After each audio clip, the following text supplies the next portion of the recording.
gonna start playing a little bit, seeing how these new tires feel. We're gonna go up Blood Mountain, I think, today. Should be less police presence.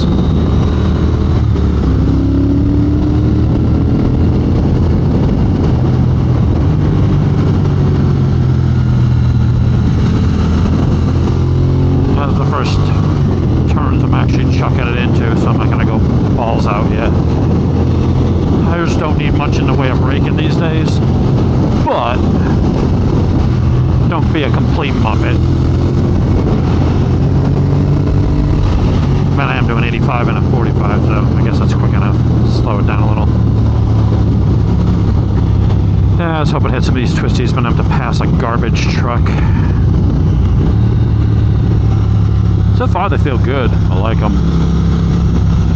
Not hugely surprised, as I was a massive fan of the Michelin Road 5s. And these 6s are supposed to be improved, and god damn does that garbage stank. Alright, is that an unmarked cop? Yep. Good thing I didn't want to pass right there. Let's let him go by. Okay, now we're gonna go. Thank you, sir.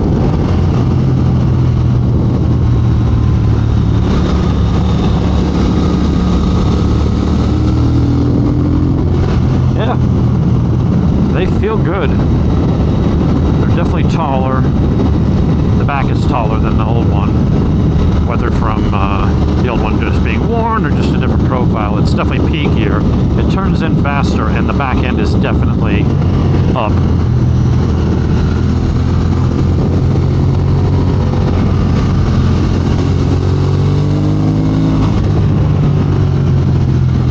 Not enough to be twitchy, but it does feel pretty damn good. Alright, I think we're back. Alright, these aren't really gnarly, but again, let me kind of safely scrub the edges of the tires just a little bit before we get to the really fun bits.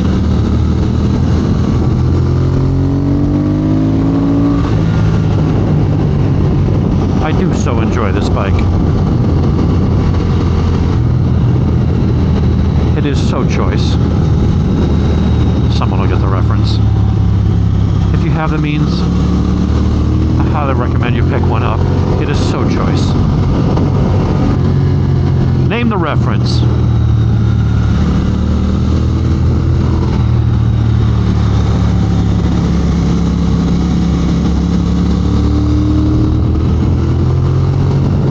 Dead animal. Yeah. Tip-in's nice. I like the feedback. I mean, you can kind of feel what's going on the road. You hit a little bit of something, you can tell what's going on. I'm running 34 front, 36 rear cold, which is what I would typically run on the street. If we're really going to ride like idiots, might drop it a couple. If I was on track, I think I ran 32.30, 32.32. I don't like to go too low on the front. I need, you know, because being a heavier bike and a bigger guy, I want to make sure that the front is well supported and not all squirmy going into turns or, you know, coming into brake zones.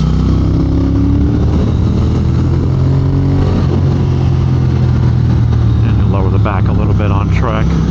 This bike doesn't have a ton of power, so not very likely to spin it up. So usually a couple, just drop it 2 to 4 pounds isn't, you know, cold pressure. Isn't enough. Oh, you dick! You couldn't wait a minute, 10 seconds. We'll have to pass this chowderhead. Although he looks like he's gonna maybe try to go quick. Go for it, dude. Got your little Ford Fusion. You got an EcoBoost, 200 something horsepower.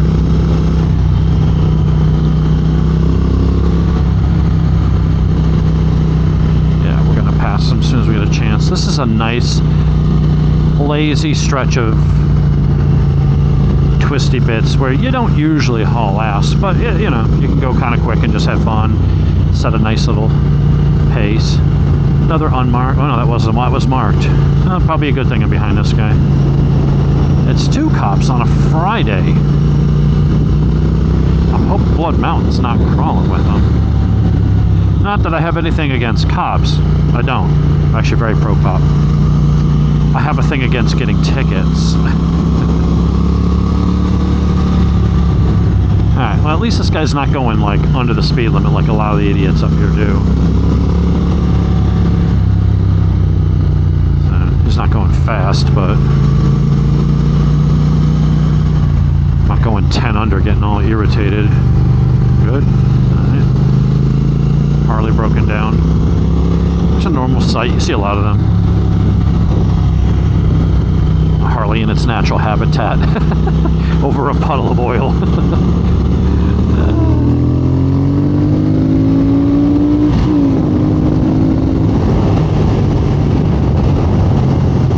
So, do I want to go Blood Mountain after I've already seen 2 cops on the way to Blood? Or do I go up 60 to TWO? I mean, I'm probably going to be up there tomorrow. But I guess there's nothing saying I can't go up there 2 days in a row, right? There's less likely to be police presence on 60. And 60 is twistier than Blood. Blood's bigger and open, and technically it's a faster road. But when you're going fast, and that's where most of the cops are, that's usually where you're going to get in trouble. So you know what? We're going to go up 60.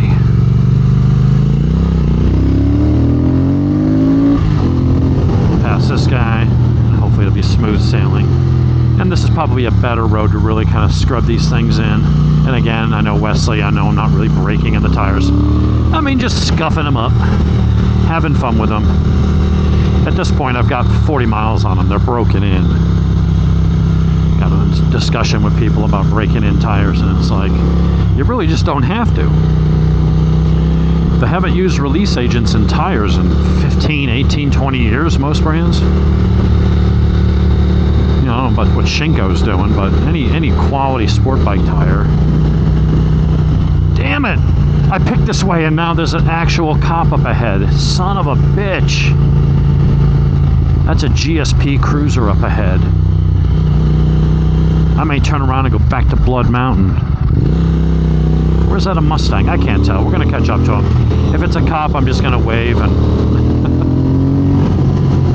it is what it is. Although he's going to be like, hey, you caught up to me kind of quick. We'll see. Maybe I'll luck out and it'll be a guy in a blue Mustang or something. I can play with him and have some fun. Or, yeah, it's a Mustang. We're good. I just see that color. Fuck, and then there's an SUV in front of him. What is with all the traffic up here on a Friday? Ah, shit. 3 cars now. God damn it. Normally I'm bitching about the weather. Now I gotta sit there and... what are all these idiots doing up here in cars? Alright, we're gonna have to pick them off a couple at a time. Fudge! This traffic is freaking... there's never like this. Even on weekends it's usually not this bad. Ugh. Get out of the way, dickbag.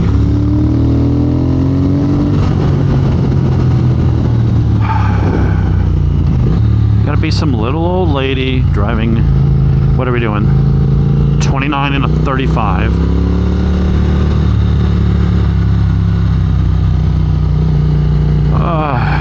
I figured coming up here on a Friday would be the better day because there'd be less traffic.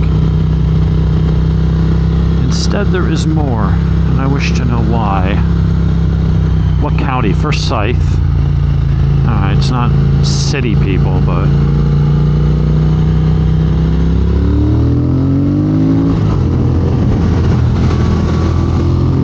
oh, bleep, get out the way.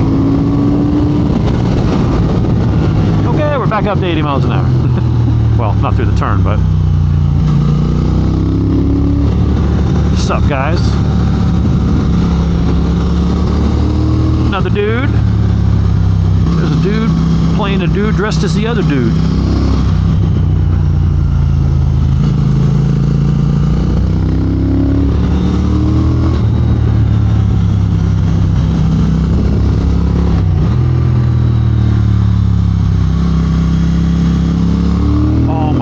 Another SUV. Jesus Christ. A whole line of cars. Where are all these assholes going? I'm either going to be cutting out a lot of video or not able to use this shit at all. It's a bunch of old people just farting around. Dude, wash your car. I know it's a shitbox, it's a Corolla, but still, you know, take a little bit of pride in ownership. Get out of the fucking way. Another old, it's got to be like some Silver Foxes Club or something. It's just a bunch of old people. I got nothing against old people. I try to be respectful of my elders, but you're ruining my video.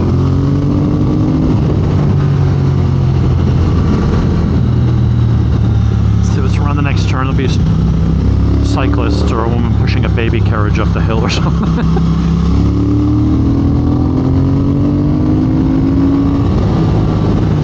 Rev that little speed twin. Make it sing.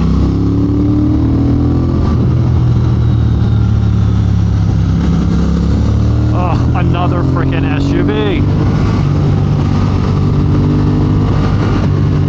I hate you. I hate all of you. Guarantee it's gonna be another old couple just driving on. There has to be something going on. There is never. You see my videos coming up this road. There is never this much traffic coming up this road.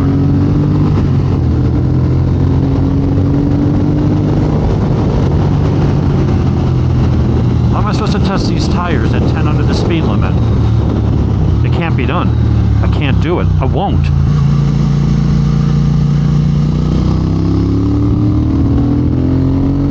Rev, rev!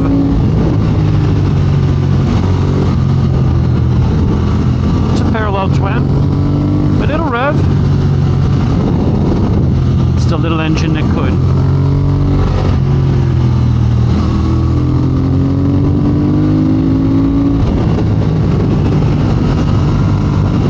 Diesel all over the goddamn road. That's nice.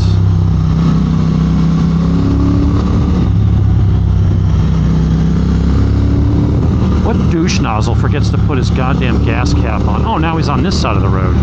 So how does he get diesel on both sides of the frickin' road? Ugh, people suck. You think at $5 a gallon, they'd take better precautions on putting a gas cap on.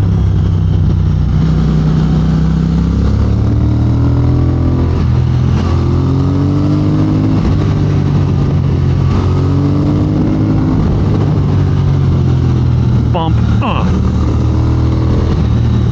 double up,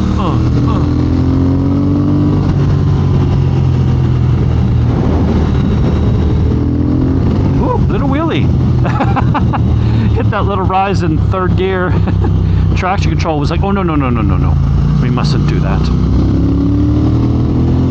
It's about the only way you get this bike to wheelie in third unless you clutch it up. Especially with my fat ass on it. But you hit a little rise there, and it went whoop, and then started flashing lights going, hey, dude, knock it off. Quit it. This bike isn't made for such shenanigans. Although, you can have fun on it.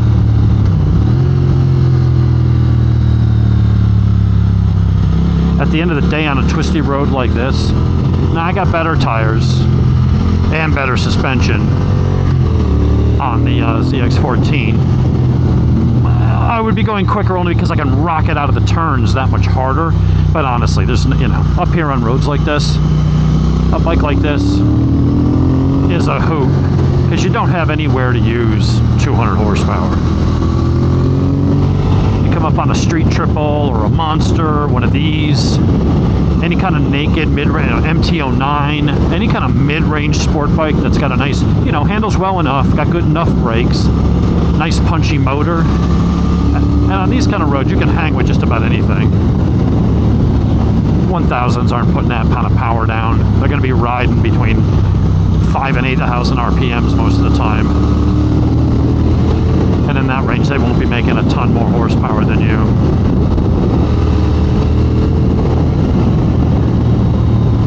Sun came out, yay. So do we stop? Or we just go over to, no, there's two people. Guess we'll go through Wolfpen Gap. Maybe we'll go over and up and over Blood Mountain from the backside, and I'll just go down Blood Mountain to Turner's Corner. Grab some chow. It is an eager little motor. It's not a sport bike motor by any means, but what it does have is quite peppy. With the mods that I've done to the mapping and stuff like that. You know, oh, that's another thing. You know, I went and spent my discretionary funds for the week on my exhaust, or I'm sorry, on the forks, on the new K-Tech stuff. And there's yeah, I've been dying with the idea, you know, toying with the idea of doing the damn X-pipe, because I have seen charts where it does increase mid-range torque and stuff. And honestly, at this point, it's $400 to get the mid-pipe. It's really not that much money. It's not like I really had to do that, or it's just in my head. I'm like, I don't want to spend too much money on this thing at any given time. What's keeping me from doing the X-pipe is the bitch of an install that it takes to install it. So on the old one, you had to get it up on a stand and you had to take off and loosen one frame rail. So the engine sits cradled in the frame, but it's not a solid frame like some bikes. The frame is in pieces that bolt together front and back.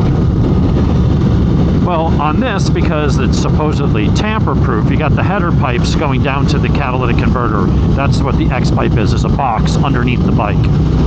And then from there, it goes from 2 into 1-ish, and then back into 2. And then you got your mid-pipes that stick out the sides on the bottom, and then the mufflers on each side bolt up to that, right? Well, in the new ones, the header pipe clamps to that box, but the box is welded to the mid pipes that stick out both sides of the frame. So you can't just take one side of the frame off and unhook the X-box, undo all the clamps, and then just have it slide out one side. Because the other side, yeah, it's a much more convoluted. It's like a 3-hour freaking project. You got to take the tank up to get to the damn some of the bolts, and last time I had to move the radiator to get to some of the others, you know, when I did it on the yellow bike on my street cut, and that was only having to do it on one side. So that's what's kind of keeping me from doing it. I don't care that I'll probably want to tune it afterwards. It would be nice, I'm sure, to sound better, and if it picks up mid-range torque, it would make this more fun. But I don't know. Runs pretty damn good as it is. So it's like, do I need performance? No, we never need performance. Do we want it?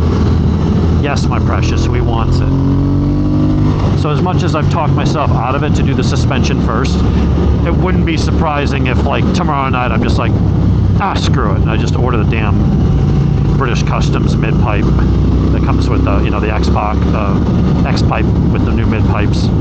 I'll keep my stock headers, keep the crossover tubes, get rid of some weight, uncork it a little bit, I'll pick up a couple horsepower, make it sound nicer, maybe have it run a little cooler, because I won't have that red hot box, giggity, sitting underneath the bike, under the motor, heat soaking the bottom of the motor.